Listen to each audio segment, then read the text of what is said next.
Le majestueux fleuve Congo, une voie navigable majeure desservant les deux capitales les plus rapprochées au monde, a accueilli ce samedi le bateau Majestic River avec à son bord le président de la République Félix-Antoine Tshisekedi Tshilombo. Direction Brazzaville, capitale de la République sœur du Congo, pour une visite de travail de quelques heures. C'est sur le coup de 12h30 que le président de la République est arrivé à Brazzaville. À l'accostage, le rituel protocolaire respecté, le président Félix Tshisekedi a été accueilli par Anatole Colinet Makosso, Premier ministre congolais, accompagné des membres de son gouvernement ainsi que des diplomates RD congolais accrédités en République du Congo. Après, le cortège a pris la direction du palais présidentiel où l'attendait son homologue, le président Denis Sassou Nguesso.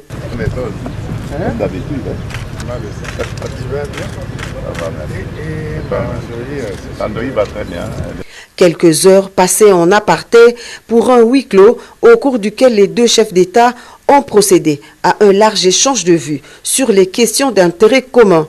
Félix Tshisekedi Tshilombo et Denis Sassou Nguesso se sont félicités des conclusions de la 10e session ordinaire de la commission mixte spéciale défense et sécurité entre les deux pays tenue du 10 au 13 novembre 2024 à Kinshasa, des travaux axés sur la dynamique de renforcement du bon voisinage.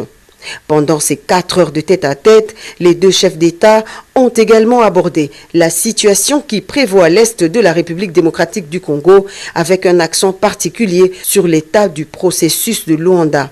À ce sujet, le président Denis Sassou Nguesso a réitéré son soutien aux efforts de médiation du président angolais João Lourenço. En outre, il a exhorté les parties à poursuivre et à privilégier les négociations en cours, une des voies dans la résolution des conflits. Deux préoccupations de la presse des deux pays soumises aux deux chefs d'État. La construction sur le fleuve Congo d'un pont route-rail devant relier Brazzaville et Kinshasa. Le président Félix-Antoine Tshisekedi Tshilombo rassure. Tout va bien, le projet se porte bien.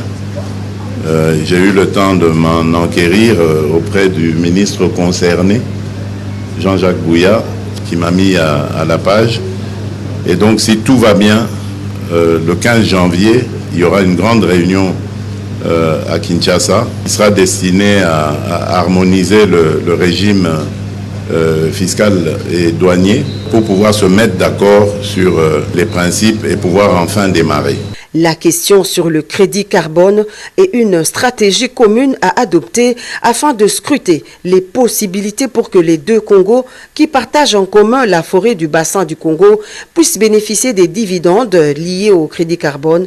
Le président Sassou Nguesso répond. Et vous savez que le bassin du Congo est très bien placé sur ce plan, surtout les deux Congos, la RDC.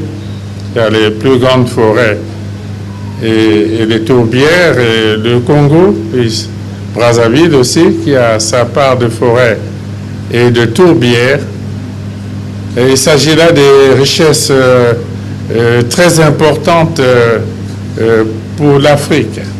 On constate malheureusement que jusqu'ici, le carbone des pays africains était au rabais.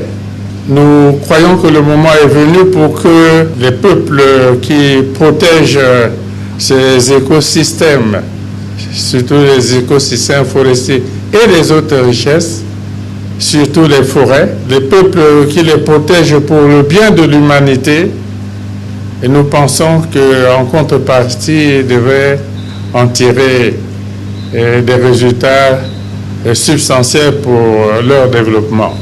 C'est dans la soirée que le chef de l'État Félix-Antoine Tshisekedi Tshilombo et toute la délégation qui l'accompagnait ont regagné Kinshasa, la capitale.